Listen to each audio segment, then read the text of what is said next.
dengan menghadapi COVID-19 yang menyebabkan lumpuh semua sektor, terutama dalam hal sektor ekonomi, yang menjadi sumber kekuatan tegaknya tulang punggung kita dengan makanan, Pak Agus. Karena kita butuh ekonomi, bagaimana makanan ini masuk sebagai asupan dalam kekuatan, membentuk imuniti dalam tubuh kita. Itu pun jalan melalui ekonomi.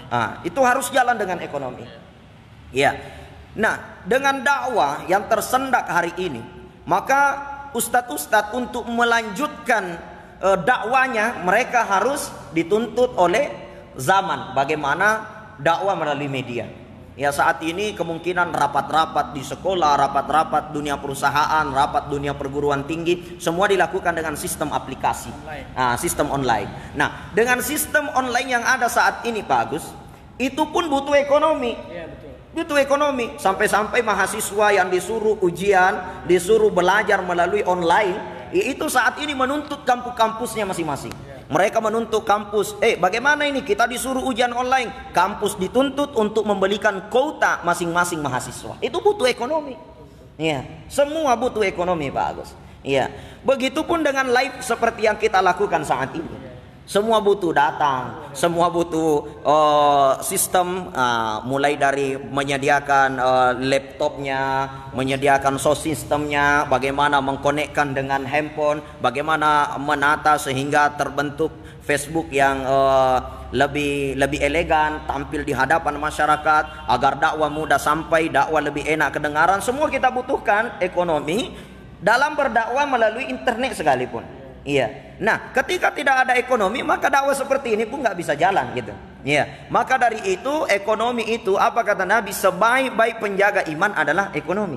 Sampai-sampai dikatakan al-faqiru aqrabu minal kufri. Iya. Sesungguhnya kefakiran itu sangat dekat dengan kekafiran. Iya. Kefakiran itu sangat dekat dengan kekafiran. Jadi kalau kita fakir, itu bisa mendekatkan kita kepada kekafiran. Kita akan lebih dekat dengan dosa. Kita bisa melihat bagaimana saudara-saudara kita yang ada di Papua, yang dulu kita pernah dengar terjadi proses pemurtadan secara massal, hanya karena mereka semua kelaparan, diberikan Indomie 1 kardus setiap rumah tangga. Dengan Indomie 1 kardus itu mereka rela menggadaikan imannya. Mereka rela keluar daripada Islam. Karena kenapa? Kekuatan keislaman yang lemah ditambah ekonomi yang kurang. Iya, karena ketika ekonomi perut sedang lapar, maka kita akan memunculkan bahasa darurat dalam kehidupan kita. Jadi kuncinya Islam akan ditopang dengan Islam harus ditopang dengan ekonomi. Jadi antara dakwah dan ekonomi itu nggak bisa terpisah.